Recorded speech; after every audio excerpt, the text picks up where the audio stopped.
대통령 윤석열에 대한 내란 우두머리 공소장 자세히 살펴보셨습니까? 네. 이게 101페이지에 해당되더라고요. 본 의원은 이 공소장을 보면서 첫 번째로 받은 느낌이 검찰이 수사를 다 망쳐놓았구나. 쉽게 갈 수 있는 길이 있는데도 어렵게 갔구나 하는 생각이 들었습니다. 이번 비상계엄과 내란 과정 속에서 가장 중요한 임무를 담당한 사람이 국방부 장관 김용이라고 생각하는데 차관님 동의하십니까? 네, 중요한 역할을 한 것으로 생각합니다. 김용현에 대한 공소장을 보면 이 공소장이 총 83쪽으로 네. 이루어졌습니다. 보셨습니까? 네, 맞습니다. 표지 및 목차, 피고인과 사건 관계인들의 신분 및 지휘 부분이 앞부분 8쪽을 차지합니다. 그리고 그 뒤 74쪽이 내란 부분이고요. 그리고 마지막 딱 이 부분 이만큼 이 직권남용 권리 행사 방해죄 부분입니다. 검찰은 내란 수사에 대한 수사권이 없죠. 내란죄에 대한.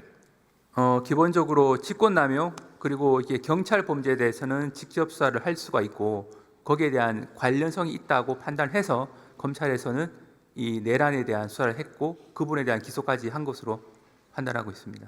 자, 내란죄에 대한 수사권이 없다는 것을 검찰이 잘 알고 있을 텐데, 뭐 경찰은 별도로 하고 조기호라든가 서울경찰청장은 이 자신들의 공소장 83페이지에서 단 한쪽밖에 해당되지 않은 직권남용에 대한 수사 권한이 제외하고 있다고 해서 군 관계자들에 대한 수사를 우리가 해야 한다라고 고집한 이유가 무엇입니까?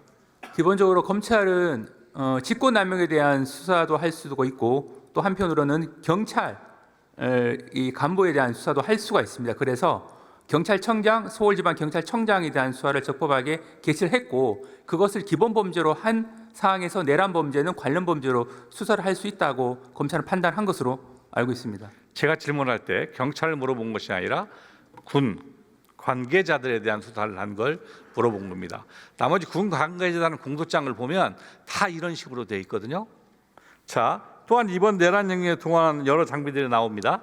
UH-60 헬기, 장갑차, 소총 등.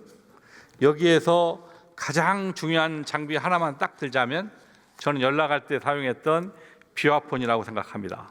이 비화폰은 대부분이 다 대통령 경호처에서 지급한 것입니다. 이 경호처에서 지급하는 비화폰은 데이터의 송수신 내용이 철저히 암호화되어 있어서 서버에 접근하지 못하면 복구하더라도 분석할 수 없도록 설계되어 있다는데 맞습니까? 네, 그런 것으로 알고 있습니다. 이것은 거꾸로 비화폰을 운영하는 서버에 접근할 수 있다면 비화폰을 누가 사용했고 언제 사용했고 그 내용이 무엇인지를 쉽게 밝힐 수 있다는 것이죠. 네, 그런 기술적인 부분은 좀 더 살펴봐야 될 것 같긴 합니다만 기본적으로는 큰 틀에서는 맞는 말씀. 네, 차관님, 경찰청 특별수사단이 1월 19일에 김성훈 대통령 경호처 차장에 대해서 윤 대통령을 1차 체포영장 집행을 저지한 혐의 특수공무집행장으로 구속영장을 청구했는데 서울 서부지검은 1차 체포영장 집행 당시 현장 체증 기록이 있고 재범 우려가 없다며 구속영장 청구를 하지 않았죠. 맞습니까? 네, 그렇습니다. 그런데 김성훈은 대통령 관저 2차 체포 집행 시에도 체포영장 집행을 저지했습니다. 그 뒤 1월 24일 특수부는 김성훈 차장의 범죄 행위가 충분히 소명되었고 증거인멸 우려가 있다고 영장을 재신청했는데 이미 재범을 저지른 김성훈에 대해서 검찰은 또다시 보완 수사를 요구하며 구속영장을 반려한 사실이 있죠. 네, 그렇습니다.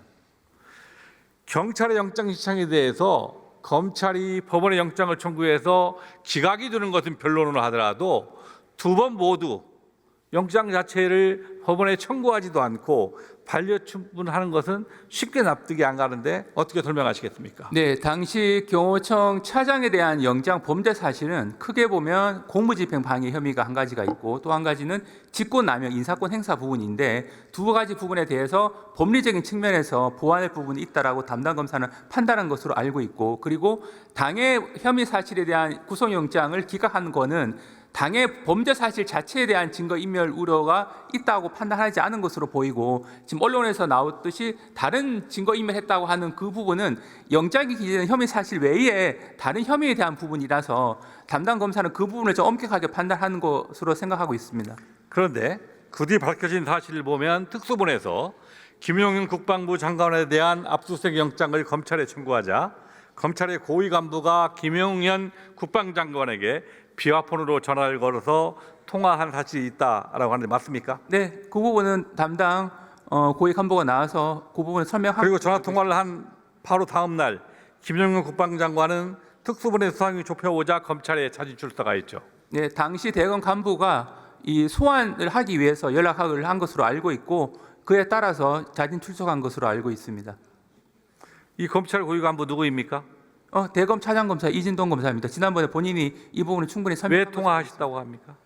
기본적으로 그 김영원 전 장관이 연락이 안 되고 해서 담당 이제 검찰 특수본이 구성된 이후에 이 소환 조사를 해야 될 사항인데 연락이 안 되는 상황이 벌어졌습니다. 그래서 대검 차장이 연락처를 받아서 그 연락처로 통화를 했는데 그 이진동 차장검사 이야기로는 그 상대방이 전화한 그 휴대폰이 비화폰이라는 사실은 몰랐다라고 하고 있습니다. 본인은 몰랐다? 예, 본인은 비화폰이라고 하는 것은 사실 알 수는 없거든요. 상대방이 어떤 휴대폰으로 전화를 했는지 여부는 알 수는 없으니까.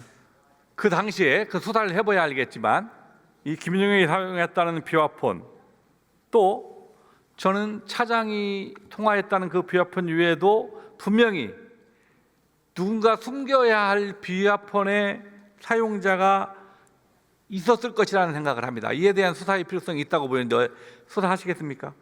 그 부분은 앞에서 경호처 차장에 대한 구속영장은 기각했지만 관련 사건에 대한 압수수색 영장은 청구를 해서 필요한 범위 내에서 이 자료는 받아서 분석 중에 있는 것으로 알고 있고 위원님께서 말씀하신 부분까지 다 수사팀한테 참고할 것으로 생각하고 있습니다. 지금 방금 말씀에서 차관이 비화폰인지를 모르고 본인은 일반 폰으로 전화했다라고 하는데 그 사실입니까?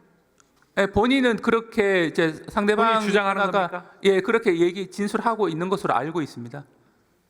혹시 검찰 고위 간부와 김용현 장관과 통화 내역이 밝혀질 수 있기 때문에 이 김용 그 차장에 대한 압수수색, 그 서버에 대한 압수수색에 대해서 영장 청구를 반려한 거 아닌가 하는 의혹이 드는데 그에 대해서는 어떻게 설명하시겠습니까? 기본적으로 그 통화한 대검 간부 자체가 일반 휴대폰을 썼기 때문에 그 부분에 대한 휴대폰 통화 내역 조회하면 본인이 통화한 거 나오거든요. 그래서 그 통화 사실을 숨기기 위해서 했다라고 하는 거는 요 수사 실무하고는 다소 맞지 않는 측면이 있습니다. 국민들은 검찰의 수사를 신뢰할 수 없고 무언가 검찰과 대통령실과 경호처와 이런 부분에 거래가 이루어지는 거 아닌가 하는 의심을 갖습니다. 만일 검찰이 김용현의 신병을 특수본에 넘겨서 정상적으로 수사가 이루어지고 김성훈 대통령 경호처장에 대해서 구속영장을 청구해서 신병이 확보되고 그래서 경호처에 있는 비화폰의 서버에 대한 압수수색이 정상적으로 이루어졌다면 저는 수사의 방법은 완전히 달라졌을 거라고 생각합니다. 동의하십니까? 네, 기본적으로 수사팀에서 필요한 범위 내에서 수사를 한 것으로 알고 있고 그 진행되는 수사 과정에서 특별한 문제는 없는 것으로 생각하고 있습니다.